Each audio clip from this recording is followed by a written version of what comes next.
एक वर्ड होता है इंडियन सोसाइटी और दूसरा वर्ड होता है सोशल इश्यूज। हम जनरली कैजुअली ये वर्ड यूज कर लेते हैं, लेकिन इन दोनों के बीच में जमीन आसमान का अंतर होता है। और मैंने वो अंतर आपको बताया था कि भारतीय समाज और सामाजिक मुद्दों के बीच में क्या अंतर होता है। भारतीय समाज कौन सी अवधारणा है और सामाजिक मुद्दे, मुद्दे किसे कहते हैं, मुद्दे कब विवादों में परिवर्तित होते हैं, पर्सपेक्टिव ऑफ थॉट्स क्या होता है, यानी आप किस परिप्रेक्ष्य में बात कर रहे हैं, ये समझना बहुत ही ज्यादा जरूरी हो जाता है। तो आपने पहली ये चीज सीखी कि इन दो शब्दों का प्रयोग हम कैसे और क्यों करते हैं। अब आगे बढ़ता हूं कि सोसाइटी, इकोनॉमी और पॉलिटी कभी भी पृथक नहीं हो सकते, कभी नहीं, किसी भी समाज में नहीं। इकोनॉमी यानी अर्थव्यवस्था, सोसाइटी यानी समाज, और पॉलिटी यानी राज व्यवस्था कभी भी पृथक नहीं हो सकते। ये कई डोमेन आपस में शेयर करते हैं, अनोन्य आश्रित होते हैं, इंटरडिसिप्लिनरी होते हैं, और एक दूसरे का अंदाजा ये देखिए कि एक दूसरे का कैरेक्टर, एक दूसरे की विशेषता एक दूसरे के माध्यम से तय होती है। यानी ये एक दूसरे को इन्फ्लुएंस करने की पावर रखते हैं। इसकी गहराई समझिए, यानी आपको स्पष्ट रूप से तीन वृहद विषय एक साथ दिखाई पड़ रहे हैं जो एक दूसरे की परछाइयों में एक दूसरे के साथ कॉमन एरिया शेयर करते हुए आपको दिखाई पड़ जाएंगे। इसका मतलब है कि इनके जंक्शन को पकड़ना बड़ा महत्वपूर्ण है। इसीलिए मैं इस सब्जेक्ट की बात कर रहा हूं। ये सब्जेक्ट कभी भी, मैं हमेशा आपसे कहता हूं, यूपीएससी में जब आप पढ़ें तो जब आप सिलेबस एनालिसिस करते हैं तो आप एक बात आपको समझ में आती है कि यूपीएससी में बार बार कहता हूं चैप्टर्स नहीं पढ़े जाते, चैप्टर्स नहीं पढ़े जाते, टॉपिक्स पढ़े जाते हैं। याद रखिए, धीरे धीरे आप समझ जाएंगे कि इसमें टॉपिक्स पढ़े जाते हैं। तो यहां पर भी हमें उन्हीं चीजों को, जैसे हम सोसाइटी के अंदर कोई एक, मान लीजिए हमारा सब्जेक्ट है, तो इसमें चैप्टर पढ़ने के साथ साथ हमें ये बात ध्यान रखनी पड़ेगी कि इसमें टॉपिक्स क्या हैं। टॉपिक इंटरडिसिप्लिनरी होता है, इसके कई आयाम होते हैं और उसी के बारे में हम लोग बात करने जा रहे हैं। तो बड़े ध्यान से इन चीजों को समझने की कोशिश करिए। राइट, चलिए आगे बढ़ते हैं और डिबेट को आगे लेके चलते हैं। अब अगर आपको लग रहा होगा कि भारत के सामने, जैसे धार्मिक सौहार्दों की बात करें, दो धार्मिक सेगमेंट के रस्साकसी हो रही, बहुत कुछ चल रहा है एक साथ, तो इनको समझने के लिए तुम्हें कई चीजों को एक साथ समझना पड़ेगा। अब आपको समझ में आ गया कि इस सब्जेक्ट की चुनौती क्या है, इसका जो है वो सीरियसनेस क्या है। तो चलिए शुरू करते हैं। तो सोशल इश्यूज की अगर मैं बात करूं तो सिलेबस में, तो जैसा मैंने आपको पहले बताया था कि salient feature of the Indian society, पहला टॉपिक मेरे ख्याल से लिख भी लोगे अब धीरे धीरे। तो salient feature of Indian society यानी भारतीय समाज की मुख्य विशेषताएं, यहां मैंने आपको टॉपिक बताया। ठीक है, तो मैंने आपको बताया कि अगर हम सबसे पहले बात करें तो हमारे पास दो डिवीजन है, एक परंपरागत यानी कन्वेंशनल मेथड, कि हम जिस परंपराओं में चले आ रहे हैं। तो मैंने आपको समझाया था, देखो एक एक शब्द को समझना पड़ेगा। परंपरा और रूढ़ियों में क्या अंतर होता है, परंपरा यानी प्रचलन जो चल रहा है, रूढ़ियां यानी जकड़न, इनमें क्या फर्क होता है, मैंने आपको इसके बारे में बताया। तो परंपरागत चीजें गलत नहीं होती, ठीक है, ऐसा नहीं है। अगर हमारे बड़े बुजुर्ग कह रहे हैं कि भाई तुम सिगरेट मत पियो, शराब मत पियो, तो क्या होता है कि आज हमारी सोसाइटी, मैंने एग्जांपल दिया था, आज हमारी सोसाइटी में एक फैशन चल रहा है। अभी आपने देखा, कल भी रिपोर्ट आई कि एक बार जिसको सिगरेट की लत लग गई उसको सिगरेट छोड़ना बहुत मुश्किल काम होता है। और ये भी रिपोर्ट आई कि 80% लोग सिगरेट जो है वो किसी जरूरत की वजह से नहीं पीते, कि आपको विटामिन डी की कमी है तो सिगरेट फूंक लिया, विटामिन के की कमी है सिगरेट फूंक लिया। वो एक टशन में शुरू करते हैं, एक शौक में शुरू करते हैं, अपने आप को कूल दिखाने के लिए जो है वो करते हैं कि according to the present norms जो है सोसाइटी, उसके हिसाब से हम करें। लेकिन धीरे धीरे ये उनकी मजबूरी या जकड़न बन जाती है, फिर वो उसके एडिक्ट हो जाते हैं। तो अगर वो ऐसा कहते हैं तो क्या होता है, मान लीजिए कोई नारीवादी है, वो कहे भाई लड़का सिगरेट पी सकता है तो हम क्यों नहीं पी सकते। मैंने कहा ना, पर्सपेक्टिव बड़ा इंपॉर्टेंट है। तो अगर आप फेमिनिस्ट हैं तो आप कहेंगे बिल्कुल, जैसे कई बार आपने देखा होगा कोई लड़की सिगरेट पी रही है तो पूरा उसको सब लोग घूर के देखते हैं और गलत माना जाता है कि लड़की सिगरेट पी रही है। एग्जाम्पल की बात कर रहे हैं। अब यहां मैं पर्सपेक्टिव की बात करूं कि आप किस नजरिए से सामने वाले, अगर आप नारीवादी हैं, फेमिनिस्ट हैं, अब जरा बात की गहराई समझिएगा कि यह सब्जेक्ट आपको कितना गहरा लेके जाएगा और यूपीएससी कितने चैलेंज क्रिएट करेगा आपके अंदर। क्यों मैं कहता हूं यूपीएससी में टॉपिक्स पढ़ना जरूरी होता है। तो आप कहेंगे अरे लड़का पी सकता है तो लड़की क्यों नहीं। आप मल्टी मेट्रो पर देखेंगे लड़का सुलगा के अपनी फ्रेंड को जो है सिगरेट दे रहा है, वो भी फूक रही है, इट्स गुड, ठीक है भैया। उन्होंने दोनों लोग, हालांकि दोनों लोग जो है सेहत के हिसाब से क्या है, गलत है, क्योंकि वो क्या होगा, वो कैंसरोजेनिक होता है, तमाम तरह की दिक्कतें क्रिएट करता है। लेकिन जब आप बायोलॉजिस्ट से पूछेंगे, डॉक्टर से बात करेंगे, तो मेल का जो शरीर होता है वो चाइल्ड बियर नहीं करता है, चाइल्ड बियर नहीं करता है। मातृत्व का जो शक्ति मिली है, जो मातृ शक्ति है, जो जननी है, वो महिला को मिली हुई है। जीवन देने का जो परम शक्ति है, इसीलिए उसको शक्ति कहा गया, तो वो अधिकार जो है वो किसको मिला हुआ, वो ताकत मिली हुई है महिला को।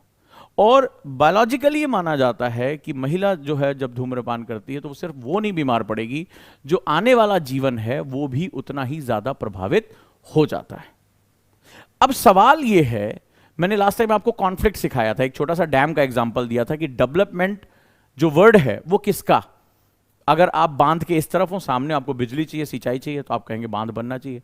लेकिन जिसका कल्चर डूब रहा है, जिसका मकान डूब रहा हो, जिसकी जंगल डूब रहा हो, खेत डूब रहा है, वो कहेगा नहीं चाहिए। तो जब सोसाइटी में हम आते हैं तो सोसाइटी में पर्सपेक्टिव बड़ा इंपॉर्टेंट होता है, बहुत इंपॉर्टेंट होता है। मेरा एक क्वेश्चन है कि जो रूल होता है, जो लॉ होता है, वो क्या सेलेक्टिव हो सकता है? क्या वो किसी खास के लिए हो सकता है? अगर वो रूल है, लॉ है, तो वो सभी के लिए होना चाहिए। और अगर वो सेलेक्टिव हो जाता है तो तुम व्याख्याएं अपने हिसाब से करने लगते हो। अगर वो तुम्हारे फेवर में है सो फ्रीडम ऑफ स्पीच है, अगर वो तुम्हारे फेवर में नहीं है, अगर उससे तुम्हें फायदा नहीं हो रहा है तो तुम्हें फेवर ऑफ स्पीच। और फायदा शब्द कहां से आता है? राजनीति से आता है। और राजनीति किसे कहते हैं? पावर को कहते हैं। तो मैंने अभी थोड़ी देर पहले क्या बताया कि सोसाइटी, पॉलिटी और इकोनॉमी को कभी अलग करके नहीं देख सकते। ये कब मर्ज हो जाती हैं, आपको कानो कान इसके बारे में खबर नहीं होगी। अब आप इसमें लड़ लीजिए, उसका काम है आपको लड़ाना, क्योंकि आप बहुत ही ब्रॉडर पर्सपेक्टिव में देखेंगे। तो जो मैं पढ़ाने जा रहा हूं उसको ऐसे समझिए, ये तीनों गुथ जाते हैं। जैसे मान लीजिए पॉलिटी ने तय किया कि मुझे उसकी अभिव्यक्ति की रक्षा करनी है, उसके बारे में खबर होगा कि भाई सरकार ने बड़ा गलत किया, वो फलाने के खिलाफ, पार्टी के खिलाफ चले गए कि इसकी अभिव्यक्ति की स्वतंत्रता ना हो पाए, इसको गिरफ्तार कर लिया। ठीक है, चलिए। लेकिन दूसरे ने भी तो एक ट्वीट ही किया था, तो उस लड़की को गिरफ्तार क्यों कर लिया? तो क्या अभिव्यक्ति की स्वतंत्रता सेलेक्टिव हो सकती है? क्या इस देश का कोई भी कानून सेलेक्टिव हो सकता है? सोचने की बात है। सही गलत हमें नहीं तय करना है, सोसाइटी पॉलिटी को आप अलग नहीं कर सकते। तो तरीका क्या होगा? हम कहां जाएंगे? ऐसे जाएंगे, बताता हूं। जब भी आप इसका अध्ययन करें आपके दिमाग में बहुत ढेर सारे कॉन्फ्लिक्ट क्रिएट होंगे। तो आपको क्या करना है, इन्वर्टेड पिरामिड यानी कि ट्राइंगल उल्टा करके हमें एक तरह से पढ़ाई करनी है। तो जो सबसे सुपीरियर होता है, अगर आपको कभी भी लगे कि क्या होना चाहिए, क्या होना चाहिए, so how will I take my decision, क्योंकि because it's a game of perspective. अब अंदर इतनी मारपीट क्यों हो रही है? तुम्हें नहीं पता कि हो सकता है इस तरह के आर्टिकल लिखने वाले या इस तरह के न्यूज बनाने वाले को बाहर से पैसा आ रहा हो सकता हो विदेशी कंपनियां, तमाम तरह के लोग, कि भारत को बदनाम करना है, भारत की सरकार को डिफेंसिव करना है, बैकफुट पर लेकर आना है और इस सरकार के खिलाफ, ये मैं नहीं कह रहा हूं आपकी कोई भी राजनीतिक पार्टी हो, वो भारत सरकार है, वो बहुमत की सरकार है, तो कल को कोई भी पार्टी हो सकती है। पार्टी अलग चीज है, सरकार अलग चीज है। शासन जो है वो हमारा जो राष्ट्रीय चिन्ह है उसके हिसाब से होता है। तो अब इसके खिलाफ जरा बात को ध्यान से समझिएगा, ठीक है। और इसके खिलाफ लाने के लिए अगर क्या बाहर से पैसा नहीं आ रहा है कि भाई देश को डिस्टेबलाइज करो, क्योंकि अगर हमने पूरा फोकस कर दिया कि भाई हमें जीएसएलवी क्रायोजेनिक इंजन छोड़ना है, हमें 5G स्टैब्लिश करना है, हमें हर बच्चे को एजुकेशन देना है, स्टार्टअप में जाना है, यूनिकॉर्न्स की संख्या बढ़ानी है, ज्यादा रिसर्च पेपर लिखने हैं, मेडिकल सिस्टम अच्छा है करना है, ज्यादा वैक्सीन हमें जो है एक्सपोर्ट करनी है, ज्यादा से ज्यादा हमें जॉब्स क्रिएट करनी है, हमें अपने रेलवे को जो है पूरा ओवरऑल करना है, हमें अमेरिका से ज़्यादा सड़कें बनानी है, हमें जो है वो एनर्जी चाहिए होगा, हम ग्रीन एनर्जी ला सकते हैं, हाइड्रोजन ला सकते हैं, हम एथेनॉल मिक्सिंग कर सकते हैं, हम जो है वो खाड़ी देशों से बिना तेल लिए स्वच्छ ईंधन पैदा कर सकते हैं, हम सोलर एनर्जी क्रिएट कर सकते हैं, हम स्टार्टअप लेकर आ सकते हैं, हम पूरी दुनिया को गेहूं बेच सकते हैं, हम अपनी एग्रीकल्चर को वो जो है वो आगे लेकर जा सकते हैं, हम उसको सारी चीज़ें कर सकते हैं। हमारा किसान पूरी दुनिया का पेट भर सकता है, हम फूड प्रोसेसिंग कर सकते हैं, पूरी दुनिया की एग्रीकल्चर मार्केट में हम कब्जा कर सकते हैं, पूरी दुनिया के जो है वो दूध मार्केट पे हम कब्जा कर सकते हैं, फलों के मार्केट में, हॉर्टिकल्चर में कब्जा कर सकते हैं। ये सारी ताकत हमारे पास है। लेकिन अगर मेरा ध्यान इस बात से हटाकर हमें आपस में ही डर पैदा कर दिया जाए कि हम अपने हॉर्टिकल्चर को भूल जाएं, अपने जो पशुपालन को भूल जाएं, अपने एग्रीकल्चर रिवाइवल को भूल जाएं। हम सिर्फ मात्र इकोनॉमिक्स की मदद से पॉलिटिकल सत्ताओं को प्राप्त करके समाज को डिस्टेबलाइज कर दे। इकोनॉमिक्स के माध्यम से पॉलिटिकल सत्ताओं के साथ मिलकर अगर अपने समाज को डिस्टेबलाइज कर दे तो राष्ट्र जो पा सकता है, राष्ट्र जो पा सकता है वो नहीं पाएगा। तो सवाल है कि ऐसी कंडीशन में आपका पर्सपेक्टिव इस पूरे समय में क्या होना चाहिए। मेरे साथ आपको बहुत से प्रश्नों का सामना करना पड़ेगा, दिमाग उलझेगा, तो कहीं तो कोई आलंबन होना चाहिए। तो जैसे मैंने जब एनसीईआरटी हिस्ट्री पढ़ा रहा था तो मैंने कहा था इतिहास में साक्ष्य रखे जाते हैं। जब आप कॉप को पढ़ते हैं तो वो कहते हैं कि एक हिस्टोरियन जो होता है वो मछली पकड़ के लेकर आता है, यानी एविडेंस लेकर आता है, उसको अपने हिसाब से पकाता है, यानी कहानी को कुक करता है और वो प्रस्तुत कर देता है दुनिया के सामने। तो सही क्या है, गलत क्या है? मैंने कहा था देश काल, यानी क्लाइमेट, ज्योग्राफी, और काल का मतलब है किस टाइम में बात हो रही। उसी तरह एक आलंबन यहां भी होगा कि समाज की दिशा क्या है। उसके लिए एक छोटा सा फंडा दे रहा हूं, सबसे ऊपर नेशन आएगा, सबसे ऊपर राष्ट्र होगा। जब प्रश्न यह है कि मैं कुछ भी कर रहा हूं, मैं रेल जला दूं, मेरी अभिव्यक्ति है, मुझे नौकरी नहीं मिली, मैं गुस्से में हूं, मैं रेल जला दूंगा। लेकिन एक आलंबन प्रश्न, एक हुक क्वेश्चन, इससे मेरे राष्ट्र पर क्या फर्क पड़ेगा? क्या यह मेरी निजी संपत्ति है? जवाब आया यह मेरी राष्ट्रीय संपत्ति है। तो क्या मेरे किसी कृत्य, क्या मैं, मेरा अस्तित्व या मेरा कृत्य, मेरा एक्ट राष्ट्र से ऊपर है?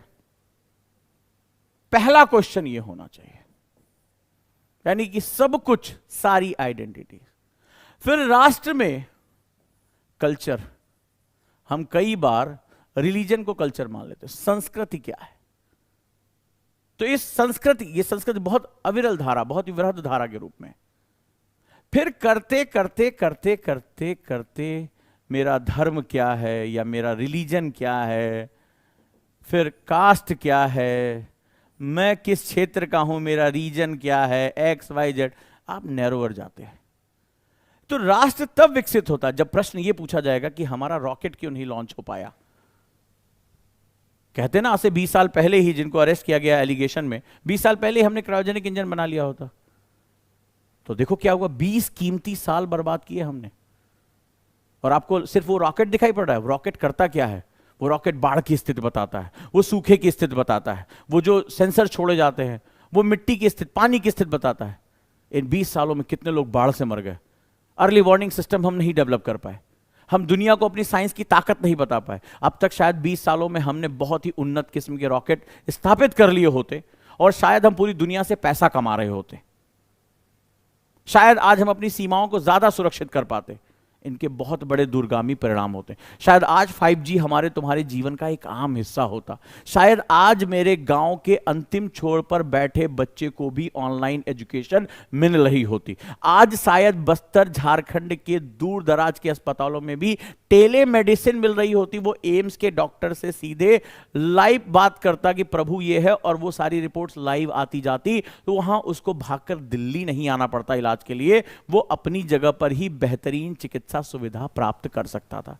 शायद आज से कई साल पहले हमने अपने गांवों को ऑप्टिकल फाइबर से जोड़ दिया होता और हमारे गांव से सूचनाओं का आदान प्रदान बहुत पहले शुरू हो गया होता।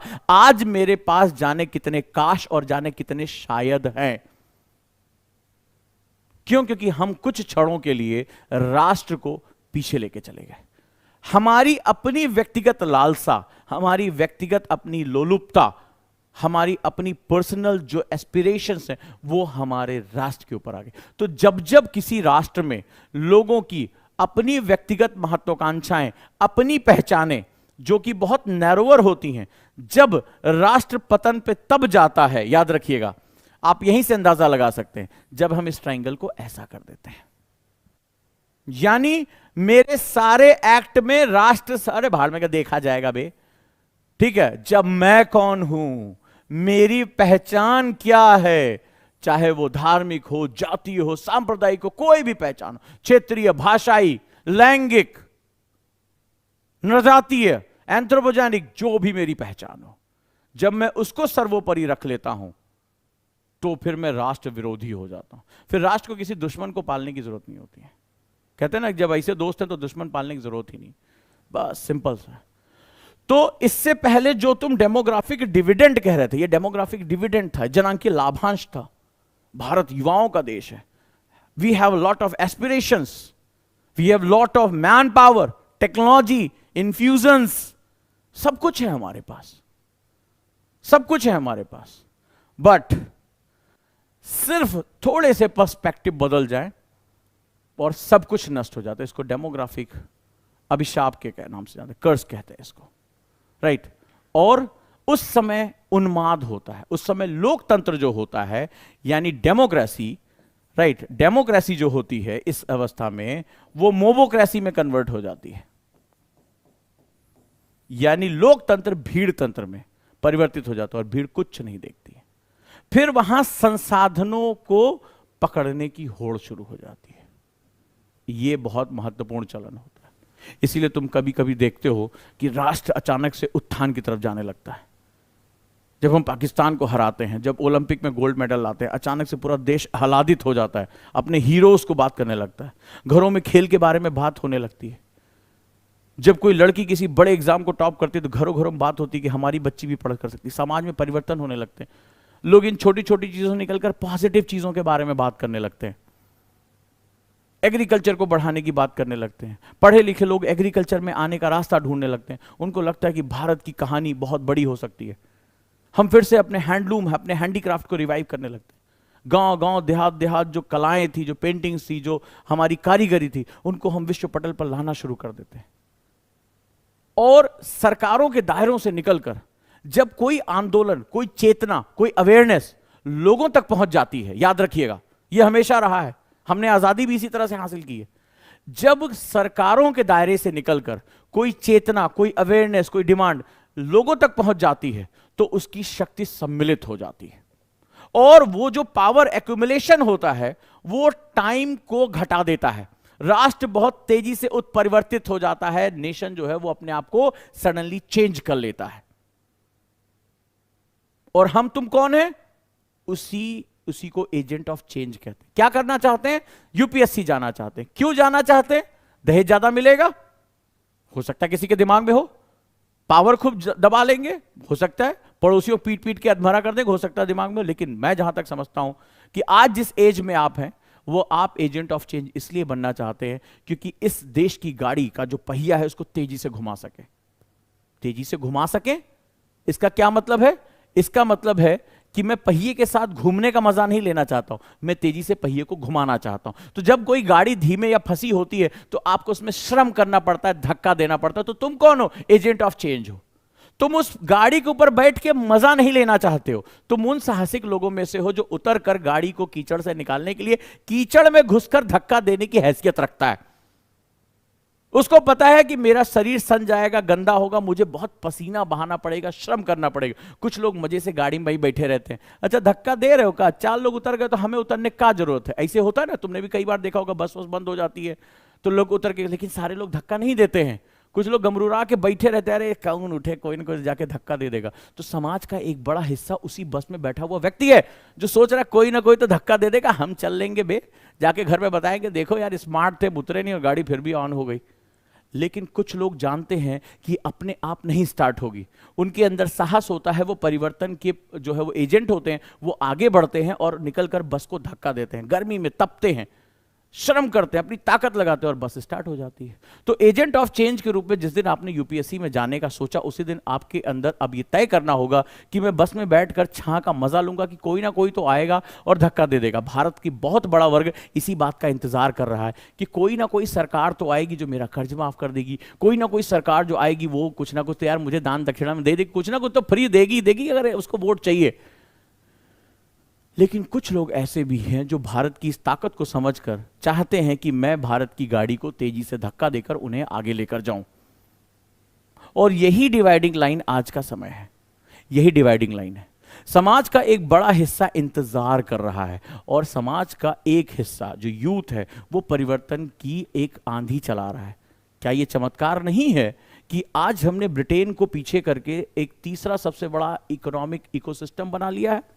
क्या यह चमत्कार नहीं है कि आज स्टार्टअप के मामले में हम बहुत आगे चले जा रहे हैं? तो क्या वो एलियंस हैं जो स्टार्टअप कर रहे हैं? नहीं, वो भारत का यूथ है जो कह रहा है कि मुझे नौकरी नहीं चाहिए, I want to do my own business, I want to implement my own ideas, और I want to be my own owner, मैं किसी का आदेश नहीं मानूंगा।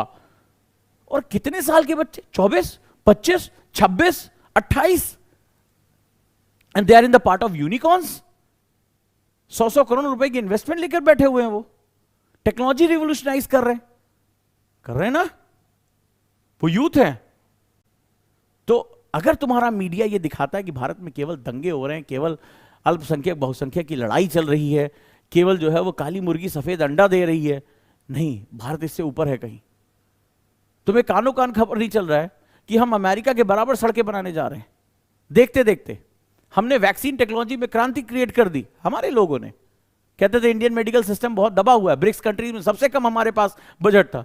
तो फिर वो चमत्कार कैसे पैदा हो गया कि सबसे ज्यादा वैक्सीन हम? आज लासेंट को अपना जो है वो मुंह दबा के पेट में मरोड़े पैदा करते हुए हमेशा भारत के खिलाफ रिपोर्ट देने वाला आज कह रहा है कि भारत ने अपनी वैक्सीन की वजह से 48 लाख लोगों से ज्यादा लोगों की जान बचाई है। और विश्व की बात करें तो यह आंकड़ा बहुत बड़ा है। बेचारे के मुंह में दही जम गया था, बोल नहीं रहा था, पेट में मरोड़ पड़ी थी, कैसे भारत की तारीफ कर, लेकिन करनी पड़ी, क्या करे, लाख चाहते हुए। तो ये है मेरा भारत। तो केवल भारत दंगे नहीं है, हिंसा नहीं है, क्या पता हमें इसलिए ऐसा दिखाया जा रहा हो कि हम हतोत्साहित हो जाए कि शायद भारत यही है, इस देश का कुछ नहीं हो सकता। तो पर्सपेक्टिव जो होता है वो पॉजिटिव चीज को भी निगेटिव करता है और निगेटिव को पॉजिटिव कर सकता है। सवाल ये है हम किस साइड है, हम इस तरह से हैं या हम इस तरह से हैं। ये चॉइस तुम्हें यूपीएससी के सिलेबस के साथ जोड़ देगी। चॉइस तुम्हारी है। मेरे लिए राष्ट्र ऊपर है या मेरी धार्मिक सांप्रदायिक जातीय पहचान ऊपर है? तुम जिसको ऊपर रखोगे तुम्हें रिजल्ट उसी तरह से मिलेगा। अगर राष्ट्र ऊपर है यानी इसकी जो क्षमता है, इसकी भौगोलिक क्षमता है, सब कुछ, तो ये अलग मामला हो जाएगा। यहां राइट्स के साथ तुम्हें ड्यूटीज के बारे में बात करना पड़ेगा, यहां तुम्हें अधिकारों के साथ साथ उत्तरदायित्वों के बारे में बात करना पड़ेगा। राइट, ये पता चलेगा। तो ये होता है, जब इसको तुम सामने रख लोगे तो तुम अपने हर एक्ट को जस्टिफाई कर पाओगे। ये वो आलंबन है, ये वो कसौटी है जिस पर तुम अपने एक्ट्स को जस्टिफाई कर सकते हो। नौकरी पाना तुम्हारा हक है, बिल्कुल पाओ। अपने धर्म की रक्षा तुम्हारा हक है, बिल्कुल करो, कोई मना ही नहीं है। कौन मना कर रहा? कोई मना ही नहीं कर रहा है, करो जो तुम्हें करना हो। लेकिन मेरे इस पूरी प्रक्रिया में, मेरी छोटी पहचानों के चक्कर में मेरा राष्ट्र कहां है? सिर्फ एक क्वेश्चन, इट विल बी, ये तुम्हें इतनी मदद करेगा सही क्या है और गलत क्या है। मैं गुस्से में ट्रेन जला दूं, लेकिन मेरे राष्ट्र का क्या होगा यह सोचना पड़ेगा। क्या धरोहर मेरी है, सोचना पड़ेगा। और जिस दिन तुमने ये सोच लिया उस दिन तुम्हारे लिए इस सब्जेक्ट को पढ़ना बहुत आसान हो जाएगा। चलें आगे।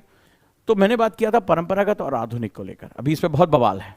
ये दोनों जो परिभाषाएं हैं ये हमारी अपनी है ही नहीं है, ठीक है। जैसे हम कई बार सनातन कहते हैं, तो सनातन में दूसरा धर्म कहेगा अरे हिंदू धर्म की बात कर रहा है, वो सनातन धर्म की बात कर रहा है। सनातन का मतलब होता है कॉन्टिन्यूअस, ठीक है, कॉन्टिन्यूअस, जो लगातार बना हुआ है।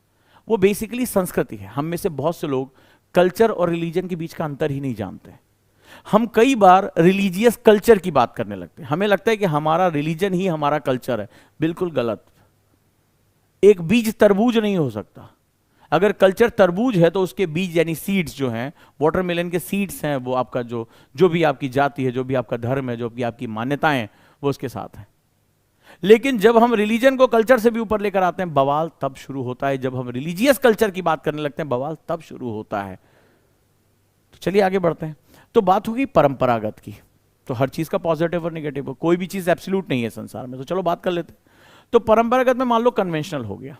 तो कन्वेंशनल का मतलब होता है जिसको हम पालन करते चले आ रहे हैं। मैंने आपको बताया हम क्यों करते हैं ऐसा, क्योंकि इससे किसी कस्टम को फॉलो करना आसान हो जाता है, ठीक है। तो कोई भी परंपरा, ताकि आप ये प्रैक्टिस करो, इस प्रैक्टिस करने से आपको ये एलिवेशन मिलेगा, आप यहां पहुंचोगे। बार बार उसको करना हम करते रहते हैं।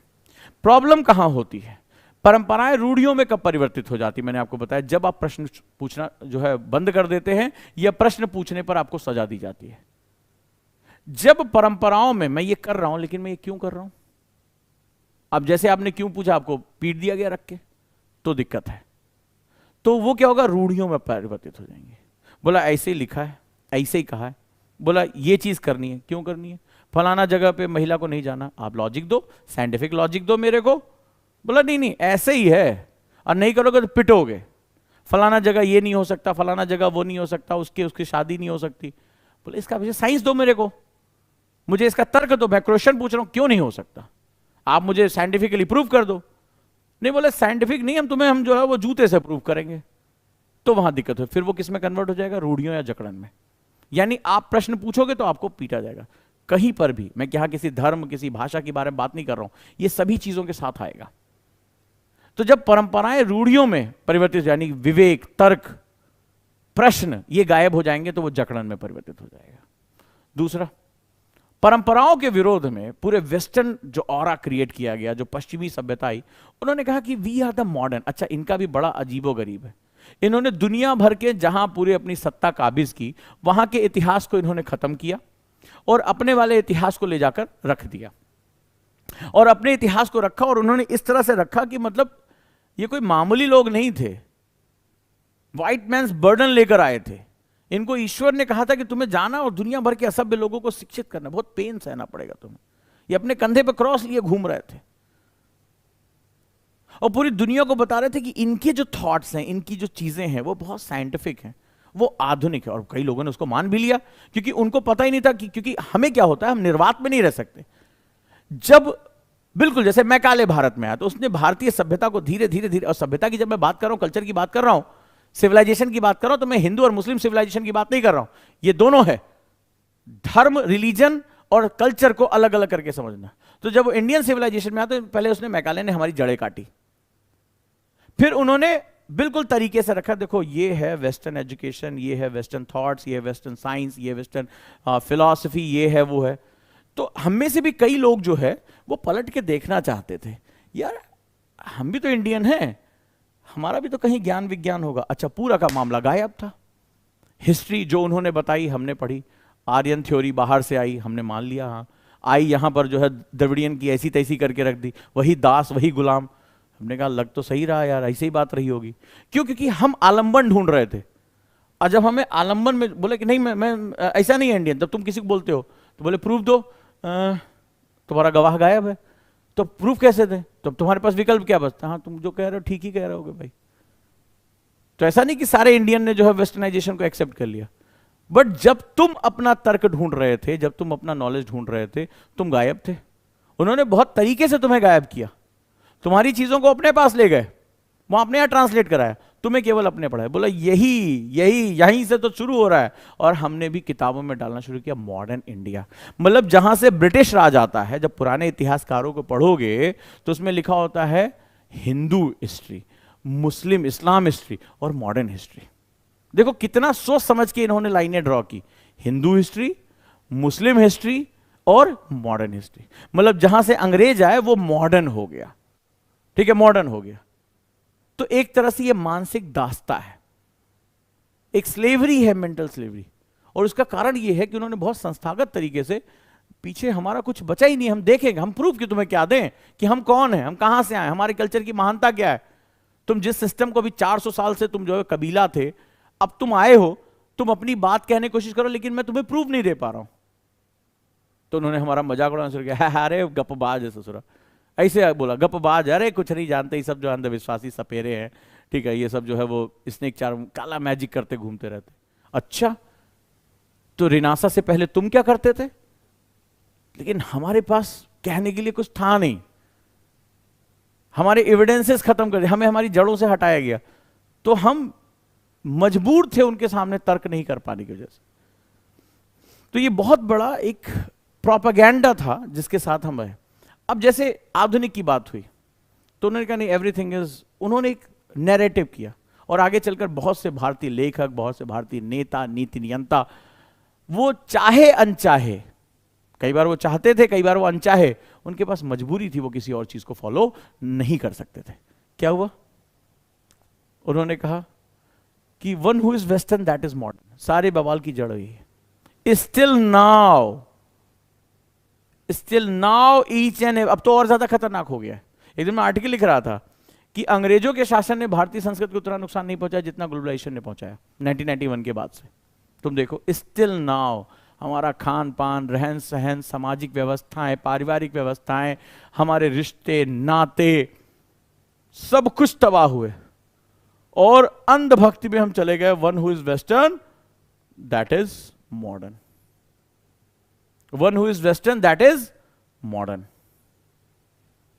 यानी हर वो चीज जो पश्चिमी है वही आधुनिक है। ये समस्या बहुत गहरी हो गई। तो इन्होंने प्रूव किया हर चीज में, सोसाइटी में, XYZ, किसी भी तरीके से ये प्रूव किया one who is western that is modern. हर वो चीज जो पश्चिमी है वही आधुनिक है। इनके साहित्य, इनकी चीजें, हर चीज, मानवतावादी दृष्टिकोण इनका। अच्छा, वसुधैव कुटुंबकम कहने वाले पूरी दुनिया में हम, मन आत्मा शरीर को जोड़कर योग देने वाले हम, और तुम हमें बता रहे हो कि ह्यूमैनिटेरियन वैल्यूज वेस्टर्न ने हमें दिया। So that this is the biggest problem. यानी कि हम अंधानुकरण में आ गए। और आज अगर तुम यूथ हो, स्पेशली बात कर रहा हूं, तुम थोड़ी देर शांत होकर देखो तुम्हारे आसपास जो कुछ भी हो रहा है, क्या हम इसी मेंटेलिटी के साथ नहीं है? हां या ना मुझे बताना। जब तुम अपने दोस्त को सिगरेट पीते हुए देखते हो, शराब, ऐसा कौन सा उसको 21 साल 22 साल में गम सता रहा है, देश की नीतियां बनाने का प्रेशर है, 15 रातों से सोया नहीं है क्योंकि उसको श्रीलंका को कर्ज से निकालना है, चीन का उसको मुकाबला करना है, पाकिस्तान को ध्वस्त करना है, ऐसी कौन सी टेंशन में ससुर जिसकी वजह से रात दिन सिगरेट पी रहे हैं, शराब पी रहे हैं? क्यों? हम वेस्टर्न कल्चर, वेस्टर्न तरीके, ये सब क्यों फॉलो कर रहे हैं? हम फॉलो क्यों कर रहे हैं? बहुत ही डीप रूटेड कर दिया गया है। फिर नतीजा क्या रहा? नतीजा रहा जब इस तरह से कल्चर मिलते हैं, फ्यूजन शुरू हो जाता है, विलय शुरू हो जाता है। तो जब विलय शुरू होता है तो यहां विलय जो है वो बहुत पॉजिटिव नहीं रहा, क्योंकि विलय जब होता है, मान लो आपने दूध और पानी को मिलाया तो इकट्ठा हुआ, तो आप देखेंगे दूध का जो गाढ़ापन है वो कम हो जाता है, पानी का जो पारदर्शीपन है वो कम हो जाता है। दोनों एक दूसरे के साथ अपनी प्रॉपर्टी शेयर कर लेते हैं जब दूध और पानी को आपस में मिलाया जाता है। तो दूध चूंकि ज्यादा जो है उसका कलर सफेद है तो उसकी प्रॉपर्टी ज्यादा, लेकिन फिर भी वो अपना कलर कम कर देता है। अब यहां पर ये मैकाले के समय से ये बवाल शुरू हुआ। अब इसमें कुछ ऐसा सोचो कि मैं यहां वेस्टर्न कल्चर को एक बहुत फर्राटेदार वाला पंखा, जिसे नहीं कहते तो बड़ा सा पंखा होता है फर्राटेदार, फड़ फड़ फड़ फड़ करके चलता है, एक मैं उसको मान लू एग्जॉस्ट मान लू जो तेजी से खींचता है, बहुत बड़ा वाला एग्जॉस्ट। और भारतीय कल्चर को जो अपनी जड़ों से उखड़ चुका है, जो मैकाले ने कहा था ना कि संस्कृत को जड़ों से काटना पड़ेगा, एक कागज के फटे हुए टुकड़े की तरह मान लो। एक कागज का टुकड़ा हो गया जो कॉपी में लगा हुआ है, कॉपी भारी है, रजिस्टर भारी है, तो पंखा खींच रहा है तो वो हटता नहीं है, फड़फड़ना फड़फड़ाता है, लेकिन वो अपनी कॉपी से अलग नहीं होता। लेकिन मैं भारतीय संस्कृति को, भारतीय पहचान और अपनी अस्तित्व को मैं उस फटे हुए पन्ने की तरह इस्तेमाल करता हूं। अब अगर इस तरफ मैंने कहा फ्यूजन हो रहा है दो कल्चर्स का, हमने कहा एक दूसरे को बड़ा फायदा होगा, ये इस तरह के प्रोपेगेंडा क्रिएट किए गए थे कि वेस्टर्न कल्चर आएगा, उदारीकरण आएगा। बहुत से हमारे आजादी के नेताओं ने भी बहुत बड़े बड़े व्याख्यान दिए, लिखा, आज भी वही बात हो रही है कि वेस्टर्न स्टैंडर्ड्स को हमें कानूनों में, हमें समाज में, न्याय में इस्तेमाल करना चाहिए। होता है ना, बात होती है ना, जो ऑक्सफोर्ड से पढ़कर आए हैं, कैम्ब्रिज से पढ़कर आए, इसी तरह की बात होती है। कुछ ऐसी स्थिति समझो कि एक फर्राटेदार एग्जॉस्ट चल रहा है बड़ा वाला, और भारतीय संस्कृति उन टुकड़े पन्नों में जो अपनी कॉपी से उखड़ चुके हैं। जब ये पंखा खींचेगा हवा को तो इस टुकड़े के साथ क्या होगा मुझे बताइए? क्या ये विलय समानुपाती होगा? क्या ये विलय समानुपाती होगा? ये जो अट्रैक्शन है क्या वो रेशनल होगा? मैं आपसे आपका जवाब चाहता हूं। कभी नहीं होगा। क्या होगा? ये पन्ने के टुकड़े उड़कर उस एग्जॉस्ट में समा जाएंगे और वो एग्जॉस्ट की पंखियां उसको चिथड़े चिथड़े कर देगी। कभी ट्राई करके देखना कि एक कॉपी रखना मजबूत सी, उसका पन्ना फड़फड़ाएगा, एग्जॉस्ट खींचेगा, वो फड़फड़ाएगा, लेकिन अपनी जड़ों से हटेगा नहीं। लेकिन अगर तुमने उस पन्ने को चीर दिया, अलग कर दिया, उसकी कल्चरल एस्पेक्ट से उसको हटा दिया, जो मैकाले ने 1835 में कहा था, तो जब वो एग्जॉस्ट घूमेगा, एग्जॉस्ट मतलब हो गया एक वेस्टर्न कल्चर, एक पावरफुल कल्चर जिसने अपने नैरेटिव्स पूरे दुनिया में बना रखे हैं, जो अलग अलग तरीके से नैरेटिव बनाता है, इकोनॉमिक नैरेटिव बनाता है। सारी संस्थाएं किसकी? उन्हीं की तो है। आईएमएफ हो गया, वर्ल्ड बैंक हो गया, फलाना ढिकाना, सब कुछ उन्हीं के पास है। जो economic system, political system, democracy के नाम पे जो नहीं मान रहा उस देश को उड़ा दिया, भले चाहे वो कंट्री डेमोक्रेसी के लिए तैयार है या नहीं है। वो सोसाइटी के माध्यम से कि ऐसा करो वैसा करो, ठीक है, सब कुछ ओपन कर दो, बिना सोचे समझे, ओपननेस ओपननेस। 12 साल का बच्चा पॉर्न देख रहा है और वो जो है रेपिस्ट बनता चला जा रहा है। हमारी सरकारों को समझ नहीं आ रहा कि 18 साल से उम्र घटा के 16 कर दिया, अब 16 से क्या 12 कर दे क्या क्राइम के लिए, वेस्ट की एज। लेकिन सब कुछ निर्बाध रूप से सारी चीजें आ रही है। जो महिला कभी हमारे यहां देवी थी, देवी तुल्य थी, वो वस्तु हो गई। ये चीजें हमारी बदल रही हैं। नतीजा क्या हुआ? हम उस फटे हुए पन्ने की तरह हैं जिसका अस्तित्व विलीन होना है उस पंखे की चोट में। यह हुआ है हमारे साथ भूमंडलीकरण के बाद, और इसका रिवर्स भी हो सकता है। इसका रिवर्स तब हो सकता है जब हम अपने कल्चरल एस्पेक्ट्स को पकड़ें, जानें और दुनिया को जाकर बताएं हु वी आर। लेकिन दुनिया को जाकर बताने से पहले तुम्हें अपने अंतर कलह, अपने अंतर विरोधों का सामना करना पड़ेगा। हम दुनिया को क्यों बता पाएंगे जब देश के अंदर ही विरोध हो रहा है कि योग हमारी शक्ति, योग भारत की शक्ति है, योग हिंदू या मुस्लिम की शक्ति नहीं है। तो मैं धर्म के नाम पर उसका विरोध क्यों करूं जबकि भारत सबसे पहले है, राष्ट्र सबसे पहले है, राष्ट्र की धरोहर सबसे पहले है। हमारी लड़ाई आपस की लड़ाई नहीं है, हमारी ताकत जो है वो विश्व को पहचाननी पड़ेगी, क्योंकि इस विश्व के बड़े हिस्से ने अपनी इस थ्योरी की वजह से हमारा सब कुछ छीन लिया। हम सोने की चिड़िया थी और आज हमारी हालत यह हो गई कि व्यक्ति को चिड़िया के दाने के बराबर खाना उपलब्ध नहीं है इस देश में। आज सरकारों को 50 करोड़ लोगों को फ्री अनाज देना पड़ रहा है। अंदाजा लगा के देख रहे हैं कि भारत का 50 करोड़ व्यक्ति, जो दुनिया के कई देशों की आबादी से ज्यादा है, अमेरिका की आबादी का दुगना है, उसके पास 2 वक्त का खाना नहीं है। सोने की चिड़िया कहा जाने वाला देश आज चिड़िया के दाने के बराबर अनाज नहीं पा रहा है। देश का इतना बड़ा नागरिक जो है इस तरह से पड़ा हुआ है, तो हमें उसको वापस लाना पड़ेगा। तो हमें अपने अंतर कलहों को खत्म करके अपनी ताकत पर जो है गौरवान्वित होना पड़ेगा। हमें सबसे पहले अपनी पहचान को भारतीय बनाना पड़ेगा। हमारे लिए राष्ट्र सर्वोपरि है, हमारी पहचान भारतीय सर्वोपरि है। हम सिर्फ अपनी धार्मिक, जातीय, क्षेत्रीय, भाषाई, लैंगिक पहचानों के आधार पर लड़ाई नहीं लड़ सकते। यह बात आप याद रखिएगा। मेरा मैसेज बहुत क्लियर है। इस एकेडमी में, उजांग का इस एकेडमी में लिटरेसी और एजुकेशन के बीच में अंतर हमेशा किया जाता है। आप शिक्षित कहीं भी हो सकते हैं, आप साक्षर कहीं भी हो सकते हैं, आपको लिखना पढ़ना सिलेबस पूरा करना आ सकता है। जिस दिन आप ये समझ जाएंगे कि लिटरेसी और एजुकेशन के बीच का अंतर क्या। एजुकेशन सोचना सिखाती है, एजुकेशन चिंतन करना सिखाती है, एजुकेशन चिंतन के आगे क्रियान्वयन सिखाती है। यही मेरा उद्देश्य है और यही इस एकेडमी में चिंतन प्रस्तुत करने का प्रयास किया जाता है। मन उद्वेलित होना चाहिए। उद्वेलित मन ही बेचैन करता है, बेचैन मन रास्ता खोजता है, और जब रास्ते खोजे जाते हैं तो भारत एक महाशक्ति बनने की तरफ आगे बढ़ी जाएगा। यह अंधकार बहुत लंबे समय तक हमें नहीं रोक पाएगा, ये बात याद रखिएगा। मेरा पूरा विश्वास है। मैं जिनको एड्रेस कर रहा हूं, जिन उजांकियन को एड्रेस कर रहा हूं, उन पर मेरा पूरा विश्वास है और डेफिनेटली ऐसा ही होगा। तो आज से एक चीज तय कर लीजिए, जब आप मेंस की परीक्षा में जा रहे हैं और सिलेबस का यही मुख्य उद्देश्य है, वो कहता है इंटेलेक्चुअलिटी ट्रेट होना चाहिए। ये मैं नहीं, यूपीएससी कह रहा है। अंडरस्टैंडिंग होनी चाहिए। तो इस बात का अंतर आप समझने की कोशिश करिए। वो आपसे क्या कहने की कोशिश कर रहा है? वो कह रहा है लिटरेसी से निकलकर एजुकेशन की तरफ जाओ, और जिस दिन हम एजुकेट हो गए उसी दिन हम अपने राष्ट्र के साथ जुड़ पाएंगे। क्योंकि हम जब अपने राष्ट्र के साथ जुड़ पाएंगे तो हम इस पूरी दुनिया में जो न्यू वर्ल्ड ऑर्डर आ रहा है, जो एक नया वैश्विक क्रम तैयार हो रहा है, उसमें हम बहुत ही ताकत के साथ, पूरी धमक के साथ अपना पैर रखकर खड़ा हो पाएंगे। बोलेंगे अब हमारा पैर हटा सकते हो तो हटा दो। लंबे समय तक मुझे जो है वो पीड़ित किया गया, अब नहीं, अब ये हमारा वक्त है। और मुझे लगता है कि आप इस बात में पूरा यकीन रखते होंगे कि भारतवंशियों को उनका हक मिलना चाहिए। हम लंबे समय तक जो है भूख, दरिद्रता, पिछड़ेपन, इनका अभिशाप झेलते रहे। हम इतना अभिशाप झेलते रहे कि आज सड़क पर कोई व्यक्ति पड़ा हुआ है, कोई भूख से तड़प रहा है, तो हम चाहकर भी उसकी तरफ देख नहीं पाते। हमारी करुणा सूख गई है। क्या करें, संसाधन नहीं है हमारे पास। हम उसकी मदद करें भी तो क्या करें। दुनिया कहती है भारत में भिक्षावृत्ति बहुत ज्यादा है। हम वेस्टर्न कल्चर में लेकर आते हैं भिक्षावृत्ति बहुत ज्यादा है।